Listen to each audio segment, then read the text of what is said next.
Oi, turminha! Olha aqui a professora Tati para mais uma videoaula, né? E hoje na matéria de geografia e com um tema bem legal para vocês, um tema que vai enriquecer o seu conhecimento. Então fiquem atentos, peguem o livro de vocês de geografia, abram no capítulo 3, onde nós iremos retratar o tema regionalização da Europa. Tudo bem? A regionalização da Europa. O que nós podemos dizer sobre os 50 países que correspondem à Europa toda? Como esses países foram divididos? Como esses países foram implantados limites e fronteiras? Como ele foi administrado? Então, essa é uma pergunta que nós vamos ver da agora para frente. Bom, pessoal, a Europa, por mais que ela, corresponde aí sendo o segundo menor país do planeta, ela tem sido, assim, muito rica em cultura, em etnia e até mesmo em paisagem diversificada. Então, a Europa, por ela ter essa diversificação de paisagem, essa variedade de etnia, essa variedade de cultura, teve a necessidade, sim, de regionalizar, separar um país do outro e separar a Europa em porções, onde a ONU ela propôs, uma divisão em 4 porções. A Europa ficou dividida em Europa Ocidental, Europa Setentrional, Europa Centro-Oriental e a Europa Meridional. Então foram essas 4 porções. Então hoje a gente veja de que maneira. Bom, houve essas 4 porções, dentre os critérios aí utilizados, que foi a localização geográfica, os elementos naturais e também os aspectos econômicos, que logo ali na frente eu vou falar para vocês onde entra os aspectos econômicos, que é os países de primeiro, segundo e terceiro mundo, ou seja, os países que são subdesenvolvidos e desenvolvidos, tudo bem? Bom, pessoal, agora eu irei falar para vocês a característica de cada Europa, tá? Vamos começar pela Europa Ocidental. A Europa Ocidental ela é banhada, tá, pelo Oceano Atlântico. A maioria dos países da Europa Ocidental ela é banhada pelo Oceano Atlântico. Os países que correspondem a ela é Reino Unido, é Irlanda, é a França, é a Bélgica, a Alemanha, Países Baixos. Esses países, essa região aí, ela é muito desenvolvida. Ela é a mais desenvolvida, na verdade, de todas as outras demais regiões da Europa.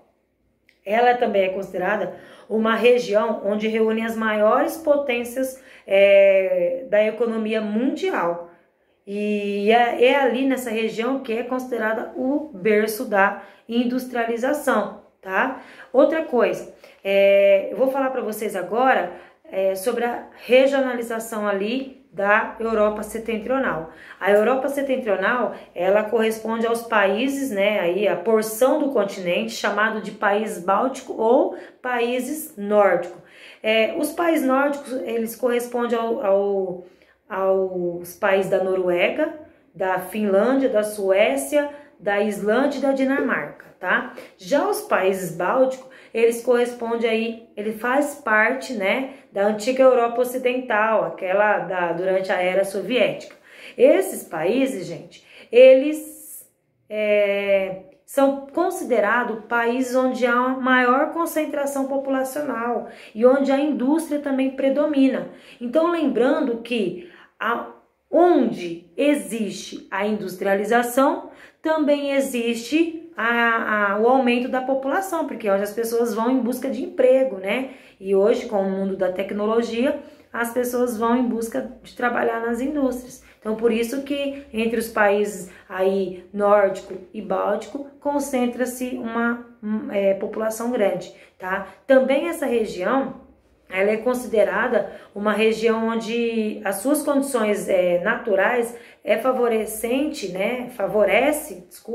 a produção de energia hidrelétrica. Por quê? Por causa dos rios de Planalto que está alojado nesses países aí setentrional, tudo bem? Bom, então, deu para entender a Europa Ocidental e a Europa Setentrional. As duas, tanto uma quanto a outra também é bem desenvolvida industrialmente, há uma concentração também populacional devido a essas indústrias, mas agora nós vamos entrar aí, né, em outras porções da Europa. No caso agora, nós vamos retratar a Europa,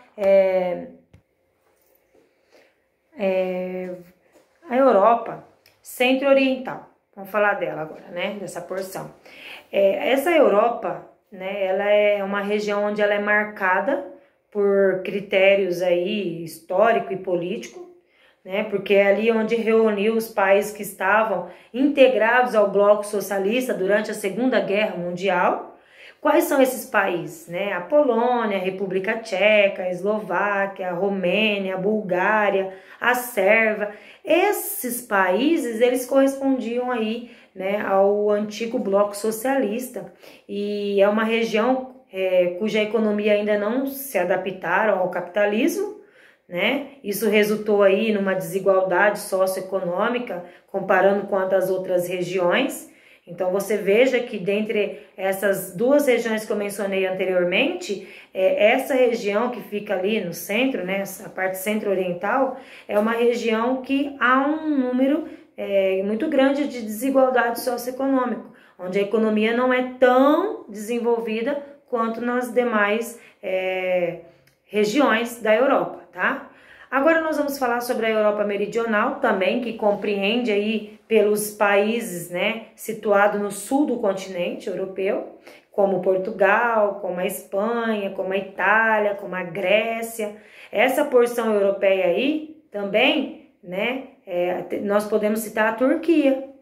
A Turquia, ela corresponde a uma pequena parte aí da Europa, né, e também tem os Países Baixos, são banhados aí pelo mar Mediterrâneo também. É uma região onde é marcada por forte tradição cultural e histórica, né? Nós podemos aí mencionar a Espanha, que é uma região bem urbanizada, né? Em torno ali de Barcelona, né? Onde há muitos turistas que vão para lá. Então você entende que a Europa que mais leva uma desvantagem aí é a parte central, porque Espanha, Itália, Grécia, Portugal ainda são considerados países bem desenvolvidos, tá? Então a Europa, gente, ela baseia-se aí na sua regionalização por características naturais, culturais e socioeconômicas, né? Uma outra regionalização também que foi proposto pelo IDH, o Índice de Desenvolvimento Humano, eles colocaram aí a questão da qualidade de vida da população, onde entra o que eu falei para vocês, né? Os países aí de primeiro, segundo e terceiro mundo, onde eles vejam a renda, a saúde e a educação da população, como é que está dando andamento, né? Então aí fica considerado como um país desenvolvido e subdesenvolvido. Então, dentre a Europa, ela foi dividida assim, ela teve isso, gente, aconteceu mesmo depois da Segunda Guerra Mundial, onde os países começaram a ser muito mais regionalizados, né, vendo esses critérios também socioeconômicos, porque a primeira regionalização que a Europa teve foi usado só os critérios naturais. O clima, a vegetação, a hidrografia, né? Depois já usaram também a questão da etnia, né, da cultura. Aí, por último, depois da Segunda Guerra Mundial, aí os países começaram a entrar em crise, entrar em guerra, e devido à guerra geraram fome, geraram crise econômica.